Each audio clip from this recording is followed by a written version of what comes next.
conferenciante de este año para su conferencia magistral, a don José Gabriel Venegas. Nos une algunas horas de trabajo y muy amablemente ha accedido a venir a darnos su conferencia magistral sobre su especialidad. Él es colombiano, se licenció en Ingeniería Mecánica en la Universidad de los Andes de Bogotá. Allí trabajó los primeros años de su carrera profesional. Después hace el máster también de Ingeniería Mecánica en la Universidad de Aston, en Birmingham, el Reino Unido, y finalmente se traslada a Boston, donde sigue, y allí realizó el doctorado en el MIT, el Instituto Tecnológico de Massachusetts, en el Departamento de Ingeniería Mecánica. Desde allí sigue en Boston, pero se traslada al Massachusetts General Hospital, donde comienza a trabajar en ingeniería biomédica. Introducimos por primera vez la palabra médica. En el departamento de anestesia, donde ahora sigue vinculado. Además de su trabajo en el hospital, alterna la docencia entre la Harvard Medical School y el Instituto Tecnológico de Massachusetts. Sus principales estudios se han ido dirigiendo hacia el análisis de la función regional pulmonar mediante técnicas de imagen. Y lo aborda a través del estudio de la heterogeneidad en diferentes condiciones. Ha estudiado el asma, la EPOC, el síndrome de distrés respiratorio del adulto. También ha estudiado mediante técnicas de análisis de imágenes de PET las distribuciones de la ventilación-perfusión o incluso imágenes celulares de inflamación pulmonar neutrofílica mediante técnicas por contrastes especiales. Hoy está aquí, lo cual le agradecemos, para impartir la conferencia magistral del Congreso sobre el tema de imagen funcional de la heterogeneidad del pulmón, del intercambio de gases, la inflamación y la deposición de partículas de aerosol. Le hemos pedido que la conferencia sea en castellano, aunque él es hispanoparlante, pues no está habituado a utilizar el lenguaje científico fuera del inglés, pero muy amablemente ha accedido a intentarlo para que sea más fácilmente accesible para todos nosotros en la audiencia actual. José, muchas gracias por tu presencia en nuestro Congreso local de Nuevo Madrid, y cuando quieras. Te agradezco muchísimo. Pasamos a...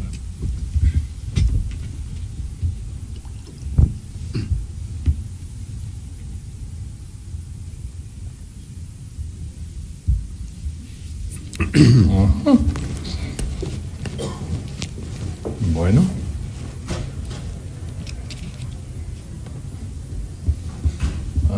Buenos días.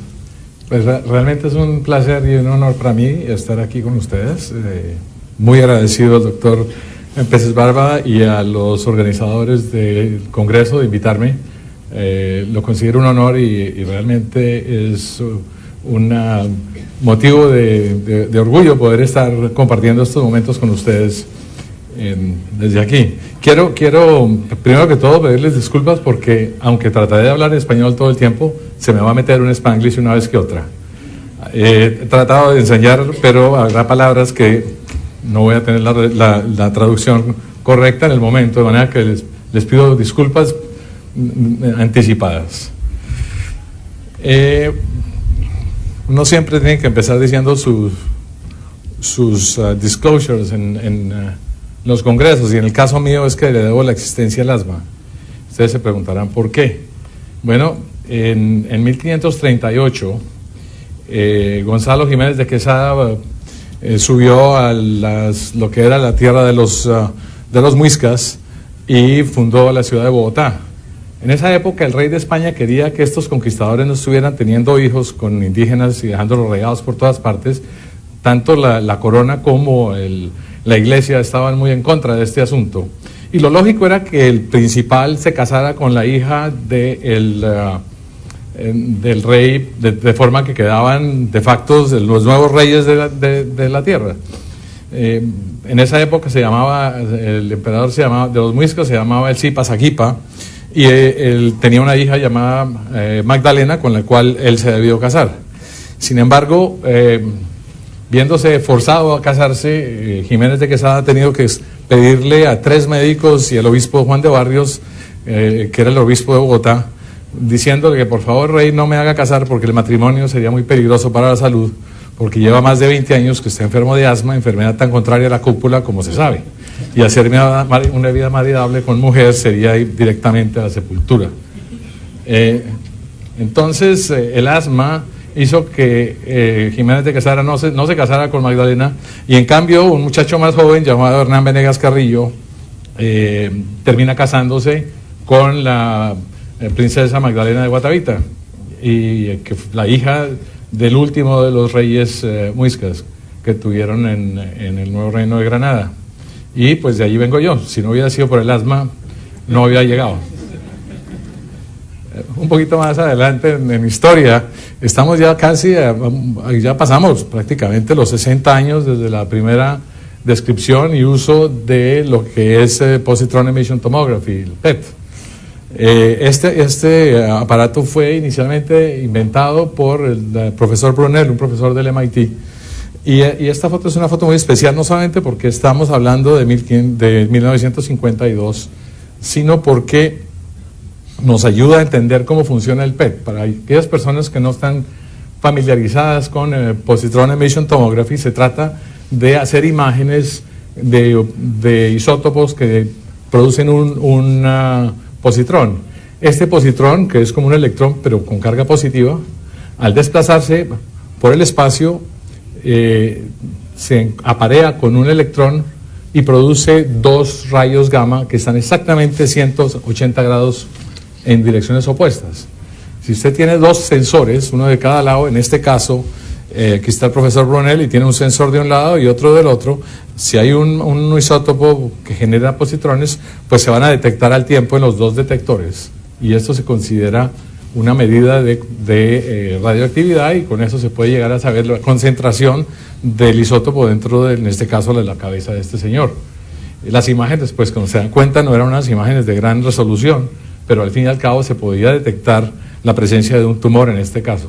Yo creo que lo que es la nariz y la boca no quedó muy clara, pero hoy en día ya con el CT, pues esto se ha mejorado.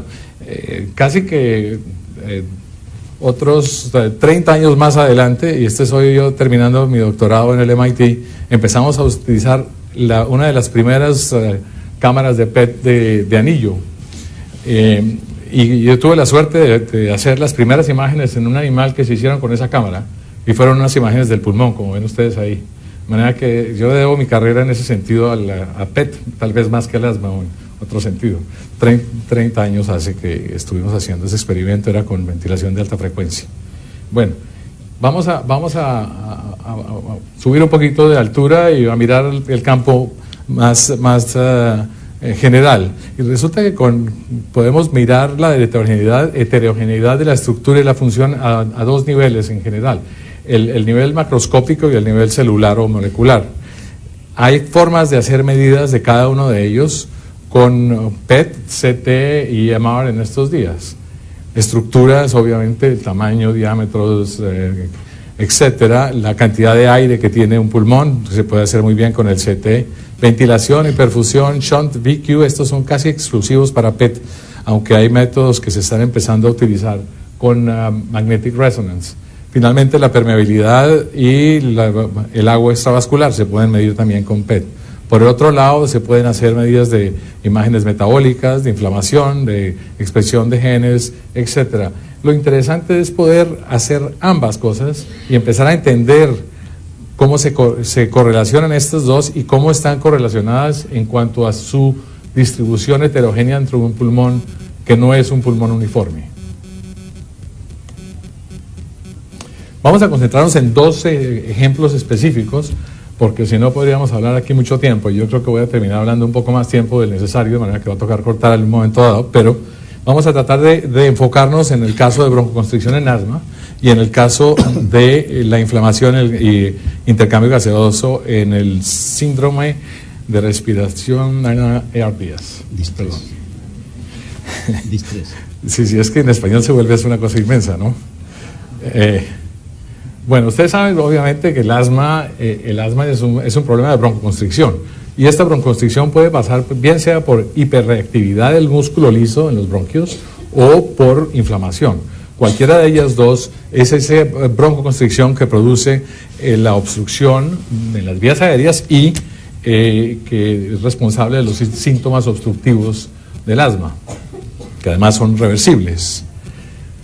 Interesante es que desde un principio, cuando la gente empezó a hacer imágenes de los pulmones, empezaron a encontrar que la obstrucción en asma no es homogénea. Uno se imagina que los bronquios se contraen en todas partes y que vas a encontrar una cosa difusa dentro del pulmón. Generalmente se oye, a veces difusa, pero a veces se oye en sectores muy silenciosos, de manera que esa heterogeneidad empezó a verse, por ejemplo, en imágenes de CT, de vías aéreas de más de 2 milímetros de diámetro, pues se empezó a ver que había una respuesta a metacolina, por ejemplo, que era muy heterogénea. Más aún, se podía ver que había ciertas vías aéreas, y esto lo mostró Kutaru en el 2005, que había vías aéreas que se dilataban cuando le das broncoconstricción a una persona. Esto tiene mucho sentido. Si estás dando la broncoconstricción, pues es un broncoconstrictor que debe constriñir todo el pulmón, no hacer dilatar uno y el otro expandirse. Y más adelante, cuando empezamos a hacer imágenes con PET de ventilación, nos dimos cuenta de que era parchuda o parchada, creo que es la palabra, y bimodal, es decir, que había partes del pulmón que estaban muy cerradas y otras que estaban respirando. Y esto pues es importante entenderlo, y tal vez si ustedes se llevan algún mensaje para casa de esto, es que el pulmón no se puede mirar como un globo. La idea que tiene uno de respiratoria, de fisiología respiratoria, ¿no? Lo llamábamos allá el jar model, el modelo de la jar sería que la jarra, ¿no? Donde hay la vía aérea y el alvéolo. La cosa es muchísimo más compleja, sobre todo en cuanto a heterogeneidad paralela, y esto pues tiene unos efectos que son importantes en el tratamiento y en la interpretación de medidas que se pueden hacer por la boca. Pero más importante, pensemos en una persona con asma, por ejemplo, que le esté dando un broncodilatador inhalado.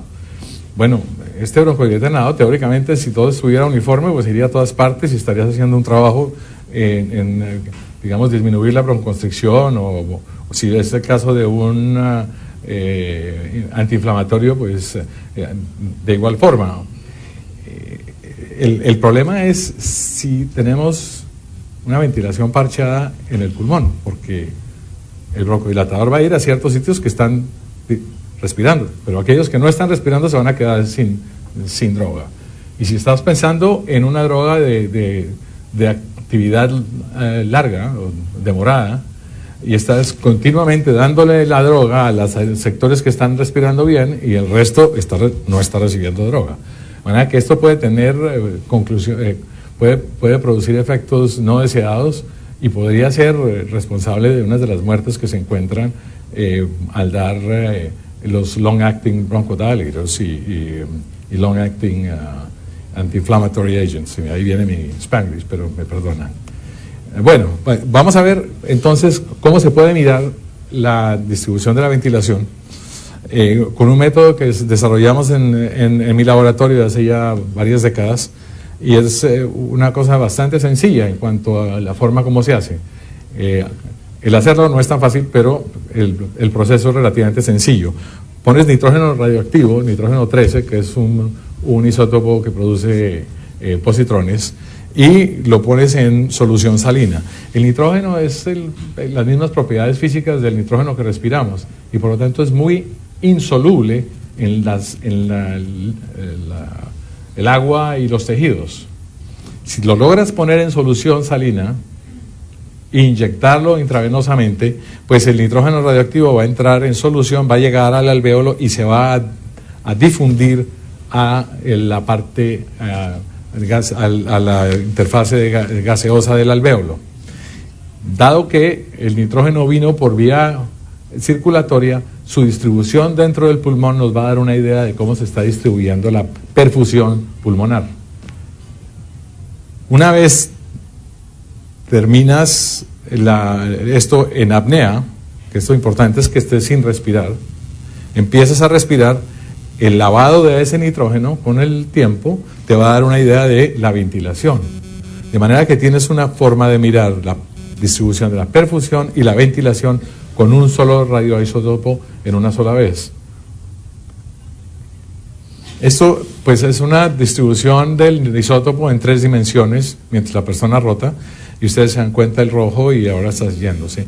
No es muy fácil de apreciar detalles, pero sí se puede ver la idea en general, que es el isótopo entra por la sangre, se difunde a los alvéolos y después la persona lo respira y va saliendo. Bueno, ¿cómo se analiza este tipo de imagen? Sabemos que si le ponemos aquí una gráfica en la cual tenemos la concentración de nitrógeno y lo hacemos en función del tiempo, pues al inyectar el bolos, cuando llega al alvéolo, se difunde al espacio aéreo y su concentración A0 va a ser proporcional a la perfusión de ese lugar que estás mirando. Si tenemos un sistema uniforme de un lavado, pues la cinética nos dice que vas a tener una función exponencial de lavado, y esa función exponencial de lavado, al hacer la integral, te dice que es igual o proporcional a A0, que es la altura, y tau, que es la constante de tiempo. Bueno, pues la altura es proporcional al flujo y la constante de tiempo es inversamente proporcional a la ventilación por unidad de volumen, y por lo tanto el área de esta curva es proporcional a la perfusión dividida por la ventilación. Es decir, el inverso del VQ ratio que Peter Wagner y los fisiólogos han hablado y medido con otras medidas más globales. En ese sentido, estás mirando el cociente de perfusión a ventilación con PET. Este es el caso de un asmático en condiciones de control, es decir, es un asmático que no está sintomático, es un asmático que no es, muy afectado por su enfermedad y está apenas llevado un día sin estar tomando sus broncodilatadores. Como se dan cuenta, el isótopo ha llegado al corazón derecho, ya parte de él también ha llegado a los alvéolos, y ustedes ven aquí, vamos a avanzar un poco más, vamos a dejarlo salir del corazón derecho y se dan cuenta ustedes que hay un gradiente vertical. Para los que no están acostumbrados a este tipo de imágenes, estos son cortes transversales del pulmón. Este es relativamente en el ápice, y esto sería cerca del diafragma. Aquí está el corazón para orientarnos. Entonces esta es la vertical, la persona está supina. Ustedes se dan cuenta que hay un flujo más alto, el color blanco quiere decir que hay un flujo más alto en la parte posterior del pulmón que en la parte anterior. Y realmente cuando la persona empieza a respirar, empieza a salir ese nitrógeno del pulmón, ustedes se dan cuenta que sale en una forma relativamente homogénea y queda atrapado en sitios pequeños que se muestran aquí. Esto es un atrapamiento mínimo realmente. Vamos a ver qué pasa si le das un broncoconstrictor y hacemos un ataque de asma simulado. Primero que todo, se dan cuenta que la distribución de la perfusión, acabo de parar la imagen para ver qué ha pasado vamos a andar un poquito más hasta que salga toda la sangre del corazón derecho. Se dan cuenta ustedes que la distribución de la perfusión es una distribución muy poco uniforme, no tiene más esa distribución vertical de la gravedad, sino que al contrario, tenemos regiones del pulmón que tienen mucha perfusión y otras regiones que tienen poca perfusión. Más interesante es ver qué pasa con estas regiones. Vamos a poner esto aquí y vamos a mirar qué pasa con esta región que tiene perfusión alta, porque cuando la persona empieza a respirar, esa región de perfusión alta es la que se ventila y el resto del pulmón queda atrapado.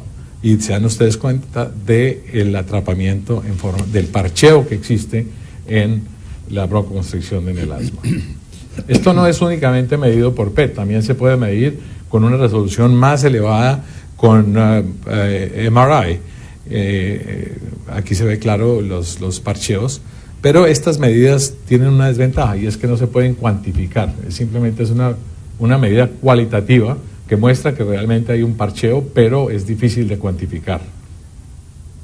En cambio, en PET no solamente puedes mirar las imágenes, sino hacer una cuantificación. ¿Cuál es la ventilación y a dónde iba la perfusión? Entonces, si haces, por ejemplo, una distribución de la ventilación, te das cuenta que la mayoría del flujo, esta es la fracción de flujo, la mayoría del flujo está localizado en un punto donde la ventilación es promedio, y esa ventilación está relativamente centrada alrededor de ese promedio. Quiere decir que está una muy buena correlación entre la perfusión y la ventilación. Ven ustedes que en este paciente con asma ya empieza a aparecer aquí, aún en condiciones de baseline, está apareciendo ya un segundo modo que tiene una ventilación menos de 10 veces la ventilación promedio, pero la cantidad de sangre que está yendo allá es muy poca. Si le da un broncoconstrictor a este paciente, se dan cuenta que no solamente se forma un parcheo, sino que además hay una distribución de ventilación bimodal. Quiere decir que gran parte de la perfusión está yendo a sectores muy mal ventilados con una ventilación que es menos de 10 veces, a veces hasta casi 100 veces menor que la ventilación promedio. Es decir, la ventilación es una ventilación bimodal. Si uno mira con más detalle, ya teniendo hoy en día PET y CT al tiempo, se pueden empezar a reconstruir aquellas áreas del pulmón que están atrapando gas, y esto nos permite ver la localización de estos parches de poca ventilación. ¿Por qué son parcheadas y por qué son bimodales? Eso no es tan obvio, es decir, para llegar a esas conclusiones hay que pensar en algún mecanismo que pueda ser responsable de este comportamiento del pulmón. Lo primero que se le ocurre a uno es, hombre, podría ser una vía aérea relativamente grande que está tapada o bastante cerrada, y esa evita que pueda salir, que pueda ser ventilado esa parte del pulmón. Bueno, si esto fuera así, pues todos los sectores de esta parte del pulmón que está cerrada deberían estar ventilando en una forma ineficiente, y sería, por lo tanto, una ventilación con un solo modo dentro de la parte obstruida. Sin embargo, este es uno de mis colaboradores, Scott Harris. Hicimos un estudio en el cual se mira la distribución de la ventilación dentro de los sectores parchados, los sectores que tienen poca ventilación. Aquí hay dos ejemplos. En el caso del rojo es el sector que está poca ventilación, y el amarillo es que tiene una ventilación menos afectada. Lo interesante es que aún en este sector de lo que llamábamos tracer retention, sector que tiene atrapamiento de gas del tracer, se ven dos digamos, componentes de la ventilación, un componente rápido y un componente lento. El componente rápido, si tú ves aquí, el valor de la ventilación es igual antes y después de la broncoconstricción. Baseline y broncoconstriction no cambia la ventilación del componente rápido, pero el componente lento sí se ve claramente que disminuye en una forma precipitosa y grande. Es decir, que hay dentro del mismo parche modos de ventilación. Hay unas partes que se ventilan normalmente y otras partes que se ventilan mucho menos de lo normal. La distribución de la perfusión a ellos se ve clarísima, se cambia de ser bastante al modo rápido a ser muy poca después de broncoconstricción, mientras que el modo lento, que tenía poca sangre, ahora va a tener una contribución mayor. Es decir, podemos decir que las vías aéreas grandes no son responsables por este fenómeno. Y eso lo sabíamos ya por las imágenes, porque nunca se ha logrado ver por CT una área del pulmón que esté constreñida hasta estar cerrada. Eso en parte porque el CT no puede mirar vías aéreas que tengan menos de 2 milímetros de diámetro, ya pierde la resolución y no se puede realmente magnificar o medir esa obstrucción. Si no es una vía aérea grande, serán entonces varias vías pequeñas que están más o menos en una región del pulmón y no en otra. Podríamos decir que, por ejemplo, podría ser que hay parte del pulmón que es hiperreactiva, que le das el broncoconstrictor y eso se va a constreñir más, y otra parte menos. Puede ser, ¿no? Bueno, si eso fuera así y uno le hace a la persona 2 estudios, un día primero y al día siguiente el mismo estudio, pues encontraría que las cuestiones deben ser relativamente se puede repetir o podrían ser reproducibles. Estas son las imágenes de atrapamiento de gas del mismo paciente el primer día y el segundo día. Y como se dan cuenta ustedes, este defecto no aparece en el segundo día. Si tú mides este cociente de la ventilación en el defecto dividido por la ventilación en el resto del pulmón, eso te da una idea de qué tan fuerte es la constricción en los defectos. Y te das cuenta que ese valor es bastante reproducible en los asmáticos, es decir, el primer día y el segundo día, la fortaleza de la constricción o el contraste entre lo que está atrapando gas y el que no está atrapando gas, ese contraste es relativamente reproducible. En cambio, en los normales no es tan reproducible, pero relativamente están correlacionados. Pero ¿qué tal la posición de estos lugares de poca ventilación o hipoventilados? Se puede hacer una medida que es la desviación con respecto al centro geométrico del pulmón, y encontramos que, si miramos aquí los triángulos únicamente, que el primer día y el segundo día la posición de los defectos respiratorios está negativa con respecto al pulmón. Quiere decir que esos defectos están relativamente más gravitacionalmente dependientes, están más, en este caso, en el dorso del pulmón, que la persona está haciendo con imágenes en la posición supina.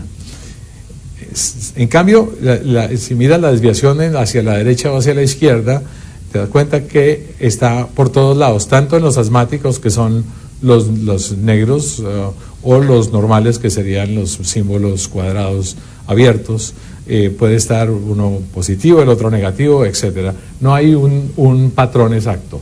Es decir, que aunque hay una dependencia vertical de los defectos ventilatorios, la localización exacta varía de un día a otro, y por lo tanto no se puede decir que haya una hiperreactividad regional. Si eso no es así, la siguiente posibilidad es que le estamos dando el broncoconstrictor, la metacolina, de una forma heterogénea, y eso está produciendo el parcheo que estamos viendo. Bueno, pues eso tiene bastante posibilidad. Y si ustedes ven aquí, estas son la imagen de la distribución de perfusión, y esto es el nitrógeno que queda atrapado después del lavado, que nos da una idea de los lugares del parcheo, de los lugares poco ventilados o menos ventilados. Quiero que observen este lugar, porque es interesante. Es un lugar que tiene poca ventilación, es decir, ahí está atrapando gas, pero tiene poca perfusión. Si ustedes ven aquí, hay un defectico de perfusión. No es muy grande, pero ahí está. Vamos a mirar qué pasa después de darle metacolina a este sujeto.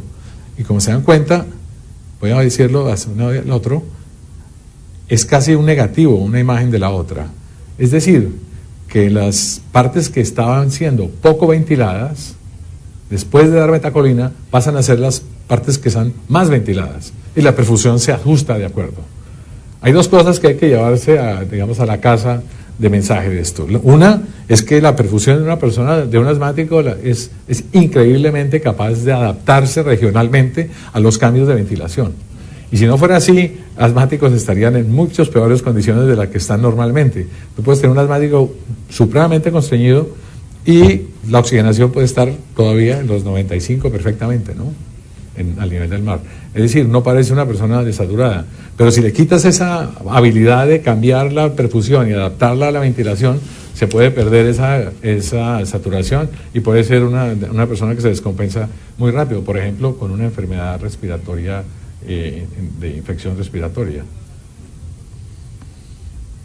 Aquí hay otro caso que es interesante, que no tenemos muchos porque este fue un paciente que nos llegó y nos dimos cuenta de hacer las imágenes en control que tenía un parcheo bastante elevado, y decidimos, de una persona con este parcheo no lo vamos a darle metacolina. En vez de eso le dimos albuterol con nitrógeno radioactivo en forma de amonia, para ver dónde iba ese albuterol, y tomamos una medida de ventilación y perfusión después de darle el albuterol. En este caso, este paciente tuvo un cambio negativo del flujo expiratorio en el primer segundo bajó 12% en vez de aumentar. Su resistencia medida por las oscilaciones en la boca aumentó un 22% y la elastancia, es decir, el inverso de la compliance, aumentó en un 91%. Es decir, hubo unos cambios que fueron lo opuesto a lo que uno espera cuando da un broncodilatador. Estos casos no se ven todos los días, pero se ven y creo que ustedes los ven es decir, relativamente a menudo. La heterogeneidad de la ventilación aumentó y la fortaleza de la broncoconstricción, comparando los sectores sin ventilación y los sectores ventilados, también disminuyó en un 18%. Más importante, hubo un aumento en el volumen de los defectos ventilatorios del 44%. Es decir, le das un broncodilatador a una paciente y está haciendo lo opuesto a lo que creías en cuanto a algo global medido en la boca. Pero también te das cuenta por las imágenes que el atrapamiento de gas ahora se va cambiando de una parte más centralizada, si era dependiente, pero relativamente centralizada, a una broncoconstricción, a un atrapamiento mucho más periférico. Y como ven aquí, la distribución del nitrógeno, del albuterol, fue una distribución principalmente central. Es decir, al dar el albuterol se dilatan las vías aéreas centrales, pero las vías periféricas que no recibieron el albuterol están tan constreñidas como antes y el aire está yendo ahora a las vías aéreas centrales. Y en este caso las vías aéreas periféricas de la periferia del pulmón se han constreñido aún más de lo que estaban antes, resultando así en una disminución del flujo respiratorio en el primer segundo. Esto es interesante porque yo creo que si uno no ve el pulmón en una forma heterogénea, de esta forma, no puede explicarse este tipo de respuestas. Estamos ahora mirando qué pasa con la inhalación del albuterol. En este caso se dan cuenta ustedes que es una cosa bastante central también, ¿no? Estas son imágenes que empezamos a tomar ya con PET y CT y nos permiten saber no solamente a dónde va el broncodilatador o la droga que queramos, sino también cuáles son los efectos funcionales de esa droga. Y es una cosa que estamos empezando a mirar. Pero aquí hay un caso que fue extraordinario. Me sirvió para ganarme una cerveza con mi estudiante de doctorado, porque llevaba una semana tratando de hacer que el CT y el PET cuadraran, y ha inventado todo tipo de métodos, y en este caso la deposición del nitrógeno 13 en aerosol no la podía cuadrar con la distribución de las vías aéreas porque parecía siempre elevada. Le dije yo, bueno, le apuesto que tenemos un parche bastante grande en la parte inferior y allá no está llegando el nitrógeno en forma de aerosol. Y evidentemente este es el atrapamiento de gas y ustedes ven que todo el aerosol se fue hacia arriba. Es decir, que a donde va el aerosol va a donde va la ventilación, y donde no hay ventilación no llega el aerosol. Eso es una cosa que hay que tener en la mente cuando estás dándole una droga a una persona por ruta de inhalación. Realmente ya hemos llegado a poder medir una correlación entre la ventilación y la cantidad de aerosol que se deposita en diferentes partes del pulmón, en este caso en cuestiones globales. Y es interesante que en cuanto al aire, esa correlación es relativamente baja, de 0.4, pero cuando respiras oxígeno con helio, la correlación se aumenta a un 75%. Estos mecanismos estamos todavía descubriéndolos, no queremos hablar mucho más de esto, fuera de que realmente sí hay una correlación entre ventilación y la distribución del aerosol, y la forma como se le está dando es muy importante al paciente para el efecto de la droga. Bueno, entonces hablábamos que la heterogeneidad de la metacolina puede ser parte de la causa de este parcheo, pero para llegar a esa conclusión hay que partir de la premisa de que había parcheo antes de darle la metacolina. Y eso no es cierto, por lo menos no es cierto en normales. Si tú le pones a un normal en la cámara de positrones, se le da una metacolina, produce un parcheo similar al de los asmáticos. Es decir, hay que darle una cantidad de metacolina mucho más alta, pero si le das la cantidad de metacolina más alta, se produce un parcheo equivalente. Y la principal diferencia entre el parcheo del normal y del asmático es que el normal está principalmente en las partes inferiores del pulmón, es decir, la gravedad se afecta mucho más. Bueno, si la heterogeneidad no es la única causa, ¿qué otra causa puede haber para que se forme este tipo de parcheo? O más importante, pensar en si tenemos una situación en que no hay ninguna heterogeneidad, hay posibilidad de que el pulmón produzca por sí una distribución de parcheo. Y eso es interesante porque esto nos da un mecanismo adicional que se puede pensar existe a la vez con la heterogeneidad preexistente en el pulmón. Es decir, las dos cosas se pueden complementar y pueden dar un resultado sinergético. Eso. Bueno. Este es un modelo que lo desarrollamos basados en un trabajo de un bioingeniero, Ted Wilson, con ANAFI. Escribieron un modelo muy sencillo. Es un modelo en el cual miran las fuerzas que hay sobre una vía aérea. Estas son las paredes de un bronquio.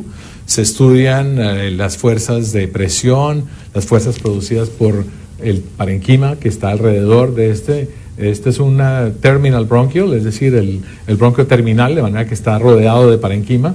Y ellos hicieron los cálculos de cómo sería la distribución, cómo sería la relación entre la presión y el flujo o la ventilación a esta unidad terminal.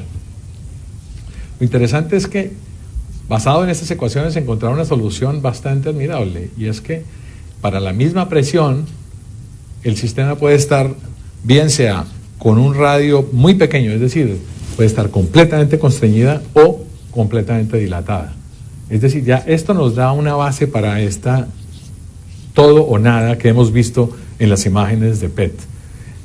Hay una solución de las ecuaciones que es o abierta o cerrada. ¿Y qué determina que estás aquí o aquí? Bueno, pueden ser muchas cosas. Y eso, en ese momento, lo que no se sabía era si este comportamiento podía dar también lugar al parcheo que logramos ver con PET.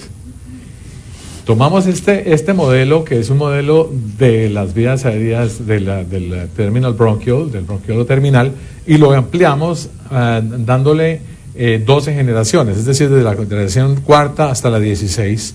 Hicimos las ecuaciones, que no es fácil resolverlas porque son algo así como 8.000 ecuaciones que hay que resolver al mismo tiempo, pero con un trabajo fuerte e importante de este ingeniero amigo mío, Winkler, se logró hacer una simulación del flujo respiratorio en un árbol de estas características. Lo interesante de este árbol es que era completamente simétrico.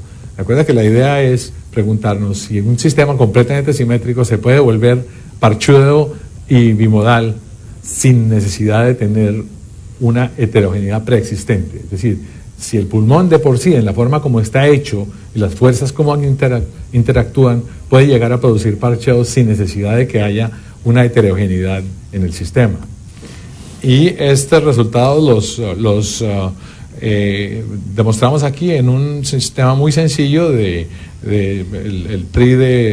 árbol de Mandelbrot, en el cual tú ves la primera bifurcación y de allí para adelante hasta las 12, y la última es un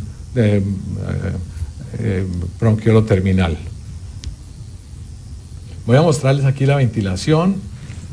¿Qué pasa con la ventilación a la medida en que vamos aumentándole la fuerza al músculo liso? Este va a ser aquí, este azul va a salir aquí, va aumentando la fuerza al músculo liso.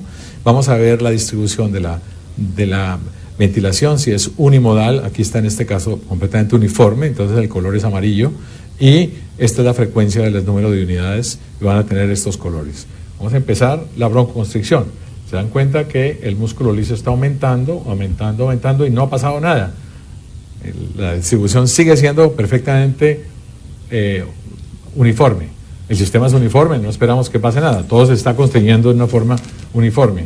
Pero miren qué pasa en este momento, cuando empezamos a llegar a algo crítico, un punto crítico, en el cual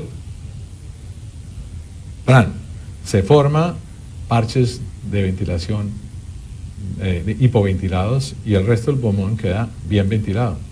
Y empezamos a ver ya una distribución de la ventilación bimodal. Seguimos constriñendo, se tapa y ahora en vez de volverse completamente negro, ¡pum!, se abre otro y el otro. Es decir, que se puede demostrar que un sistema matemático completamente uniforme, dado las ecuaciones, puede llegar a presentar un parcheo equivalente al que vemos en asma. No quiere decir que en el pulmón normal no haya heterogeneidades suficientes para producir este tipo de efectos, pero que con este mecanismo esas pequeñas heterogeneidades se pueden magnificar hasta un nivel en que se vean este tipo de parcheos que hemos visto con las imágenes de PET. Otra cosa interesante es que si hacemos, por ejemplo, una gráfica del radio de las vías aéreas aquí presentado contra la generación, el nivel es decir, el airway generation, pues vemos que antecitos de que se produzca el parcheo, las vías aéreas todas están constreñidas, hay un poquito más de constricción en la número 12 que en la número 0, pero en general está bastante uniforme. En cambio, después de pasar al punto crítico, se produce una separación entre un lado que está bastante ventilado y vean ustedes que estas vías de este lado se han dilatado comparadas al momento anterior. Es decir, este es el caso donde le das broncoconstricción al pulmón y hay unas vías aéreas que se dilatan, aquellas que están siendo respirando porque has movido la ventilación de ser uniforme en ambos lados a una ventilación que es ahora exagerada en un lado y muy disminuida en el otro. Y esta ventilación exagerada hace que las fuerzas del parenquima, que están abriendo las vías aéreas, las dilaten. Entonces vas a tener vías aéreas dilatadas de un lado y severamente constreñidas del otro. Y estamos viendo que también las vías aéreas que más se constreñen son las vías aéreas periféricas. Esto se puede llegar a estimar qué tanto se construyen las vías aéreas periféricas con medidas de PET y CT combinadas y además con un poco de modelaje matemático. No los quiero aburrir con esto ni llevarlos a demasiados detalles, pero el CT te permite tener unas buenas dimensiones del sistema y llegar a hacer unas mediciones de flujo con PET, de flujo de gas, y de así se puede sacar la resistencia al flujo aéreo dentro de las vías aéreas hasta un cierto punto. Para la periferia, pues hay que usar modelaje. Es un modelo de este tipo en el cual se calculan la resistencia de las diferentes vías aéreas hasta esta, que son todas medibles, y de aquí para abajo las periféricas pues hay que determinarlas de acuerdo con la distribución de la ventilación. Se puede hacer, el resultado es interesante, que la broncoconstricción hace que las vías aéreas, este es el promedio de la conductancia, que es el inverso de la resistencia. La conductance se disminuye obviamente con la broncoconstricción, tanto en los no asmáticos como en los asmáticos, pero es una disminución relativamente pequeña. En cambio, las vías periféricas, que tienen una conductance muchísimo más pequeña, el cambio producido por la metacolina es más grande. Esto es consistente con las predicciones del modelo matemático. Se ve aquí también claro, en este caso estamos viendo, es decir, en este caso es una distribución de las, y esta es la fracción de las vías aéreas que tienen un determinado conductance. Se dan cuenta que en este caso estas dos son los no asmáticos y los asmáticos al baseline, y aquí está después de la broncoconstricción. Se ve un cambio de conductance en las vías aéreas grandes, pero en las vías aéreas pequeñas es inmenso el cambio. Estas son las centrales y estas son las periféricas. Ustedes se dan cuenta el cambio muy grande que hay en las periféricas. La otra cosa interesante es que el conductance de los asmáticos sí se ve un poco más disminuido que el de los normales, tanto antes como después de la metacolina. Entonces, en conclusiones, las vías aéreas se construyen en una forma de parcheo y bimodales, se disparan por una inestabilidad dinámica, y se ve claro el efecto del todo o el nada, y la deposición de los aerosoles pueden afectar esto y también obviamente cambiar los efectos que puedan tener en la persona y disminuir la efectividad de las drogas en aerosol, a no ser de que se tome en cuenta y se tomen medidas para a mejorar esto. En cuanto a modelos e imágenes, los datos nos muestran que la mayoría de la resistencia de las vías aéreas está localizada más al fondo de lo que podemos ver que con CT, y esa heterogeneidad está causada también por ese parcheo que se produce en las vías aéreas más pequeñas. Bueno, yo creo que aquí podemos parar en cuanto al asma y pasar al ARDS. ¿Y cómo estamos de tiempo? ¿Tenemos 10 minutos? 10 minutos. Bueno, vamos a tratar de hacer algo en 10 minutos, pero yo creo que es interesante que vean, porque muchos de ustedes no están interesados en asma y pueden estar más interesados en el ARDS. Este es el caso interesante de un paciente con ARDS.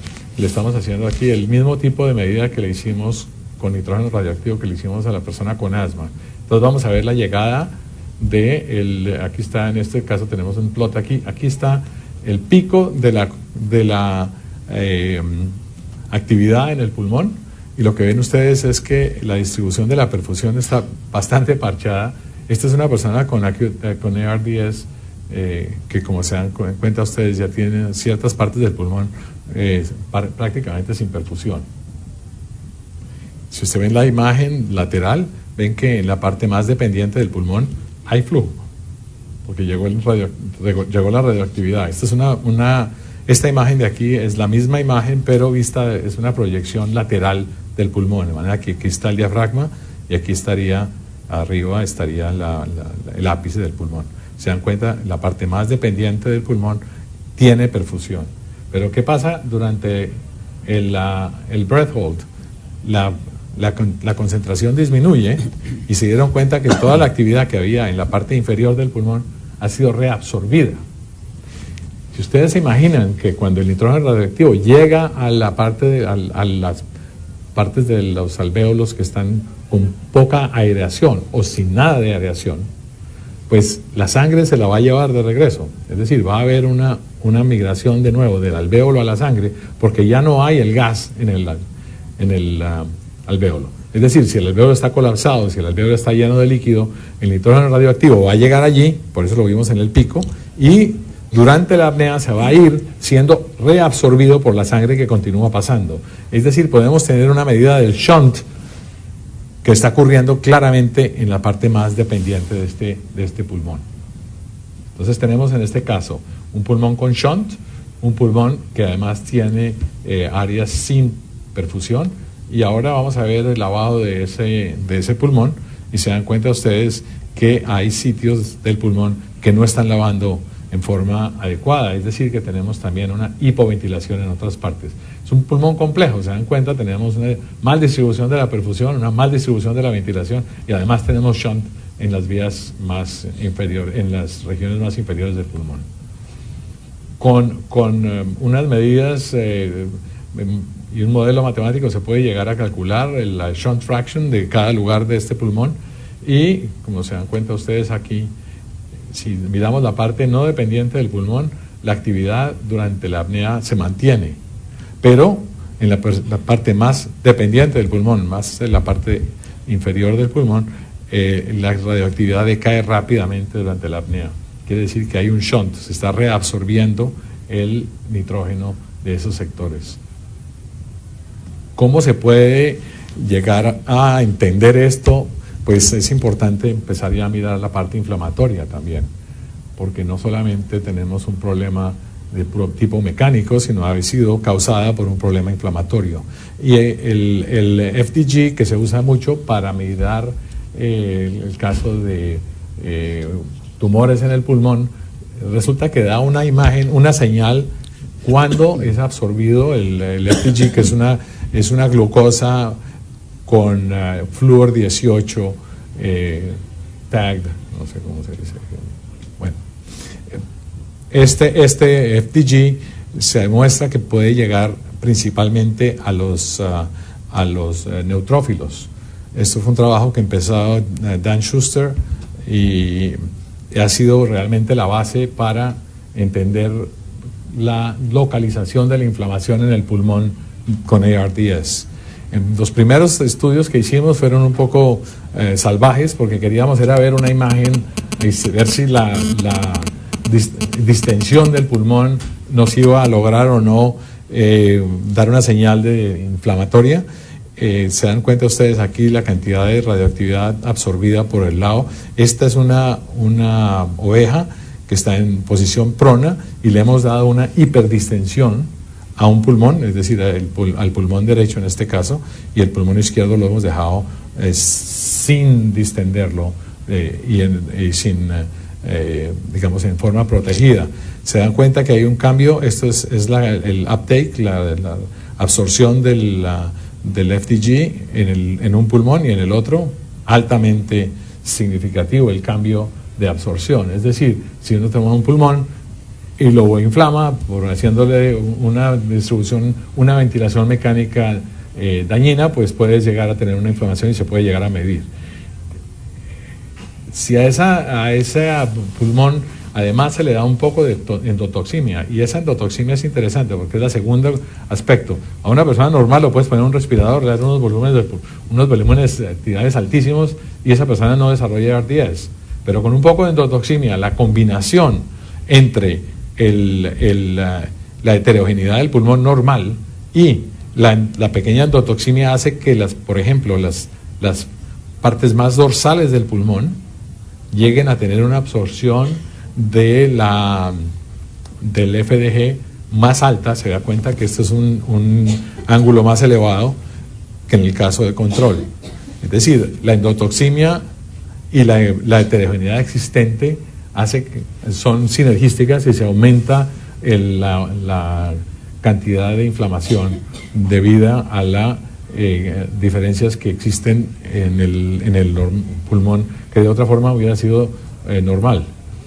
Se ve más claro esto cuando empiezas a mirar el valor de la pendiente, que es un valor relativo de lo que es la constante de absorción del FDG o la cantidad de inflamación. Y se ve cuenta que aquí la región dorsal tiene una inflamación un poco más elevada. Esto es simplemente después de 2 horas de estar dando un plateau pressure de menos de 30 y sin PIP. La falta de PIP hace que con un poquitico de endotoxina en el pulmón se exagere esta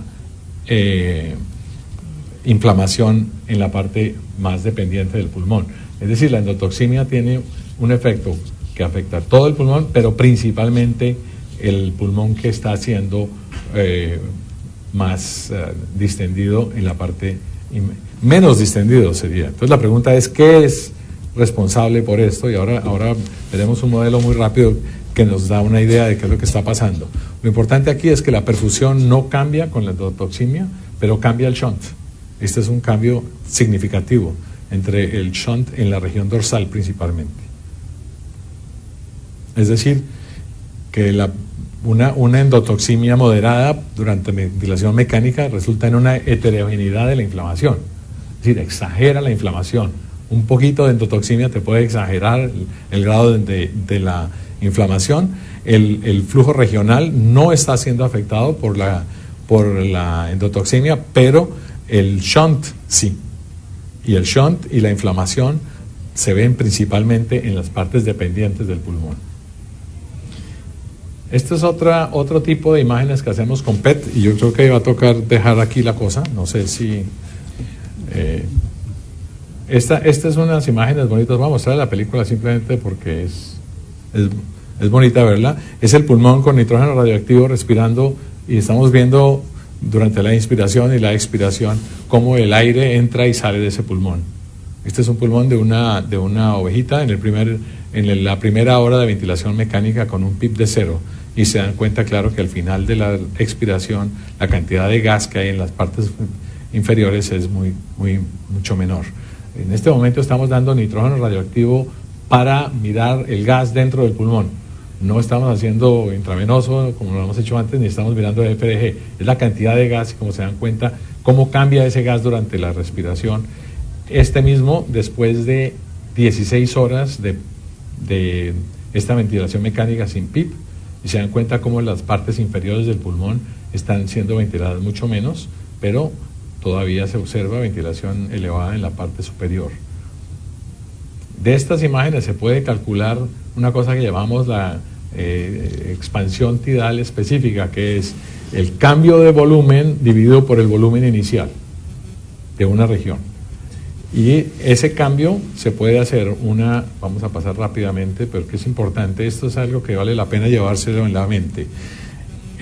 Aquí estamos midiendo la tidal expansion specific, es decir, la expansión por unidad de volumen, y aquí la cantidad de inflamación que se observa 16 horas después, ¿verdad? Entonces, esto lo estamos midiendo a 1 hora, y esto lo estamos midiendo 16 horas después.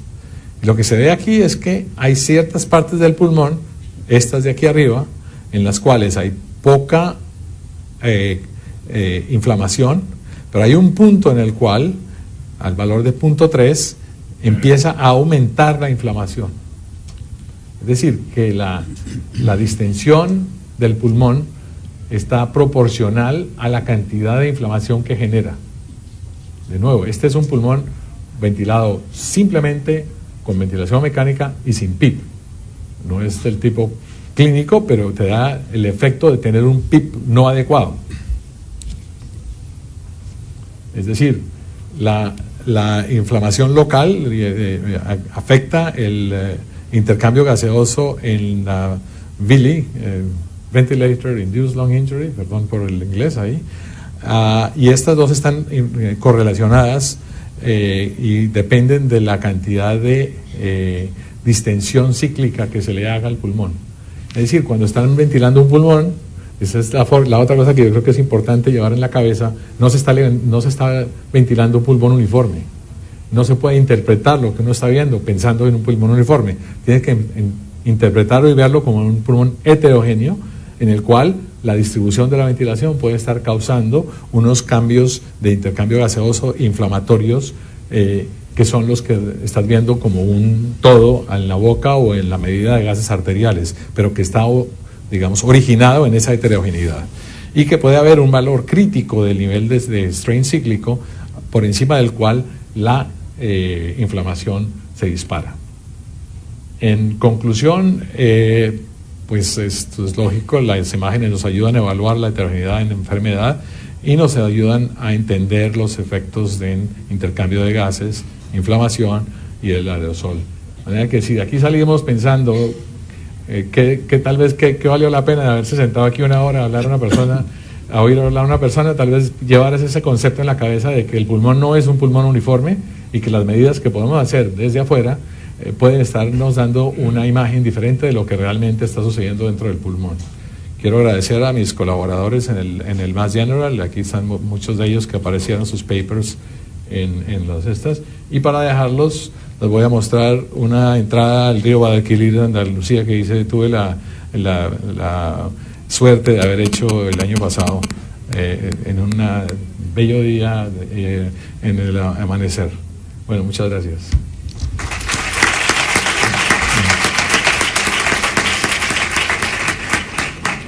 Bien, pues muchas gracias. Es costumbre que en las conferencias magistrales no existan turno de preguntas, así que damos por cerrada la sesión. Muchas gracias a todos. Gracias.